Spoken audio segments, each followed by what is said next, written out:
بسم اللہ الرحمن الرحیم۔ حضرت جنید بغدادی رحمۃ اللہ علیہ کا ارشاد ہے،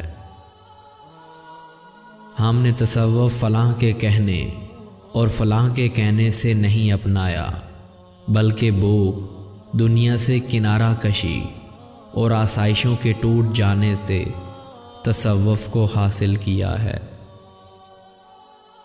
اللہ تم پر غصہ ہے یا نہیں، تمہیں کیسے پتہ چلے گا؟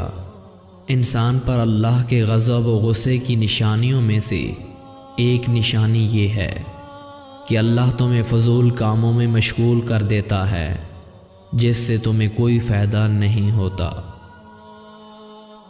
صوفی زمین کی مانند ہے جس پر ہر قسم کی مکروہ چیزیں ڈالی جاتی ہیں، لیکن اس کے اندر سب کے لیے بھلائی ہی نکلتی ہے۔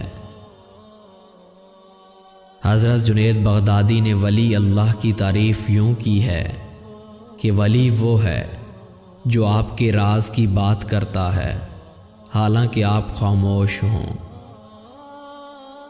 کلام میں سے جو سب سے کم خطرہ ہے وہ دل سے اللہ کی بیعت کا خاتمہ ہے، اور جب دل اللہ کے خوف سے خالی ہو جائے تو وہ ایمان سے خالی ہو جاتا ہے۔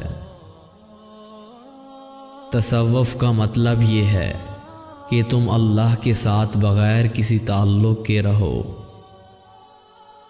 نفس سے خدا تک کا سفر بہت کٹھن ہے، اور خدا پر قائم رہنے کے قابل ہونا اور بھی مشکل ہے۔ اس دنیا سے آخرت کا سفر، روحانی چیزوں کے لیے دنیاوی چیزوں کو ترک کرنا مومن کے لیے آسان ہے، مخلوق سے خالق تک کا سفر کھٹن ہے۔ شکر ہے کہ اللہ کی جو نعمتیں تم پر ہیں تم اس نعمت کی نافرمانی نہ کرو، اور نہ اس کے احسان کو نافرمانی کا ذریعہ بناؤ۔ سبسکرائب کیجئے، بیل آئیکن کو پریس کرنا نہ بھولیے تاکہ آئندہ آنے والے انفارمیٹیو ایجوکیشنل ویڈیو کی نوٹیفیکیشن آپ لوگوں تک بر وقت مل سکے۔ تو آئیے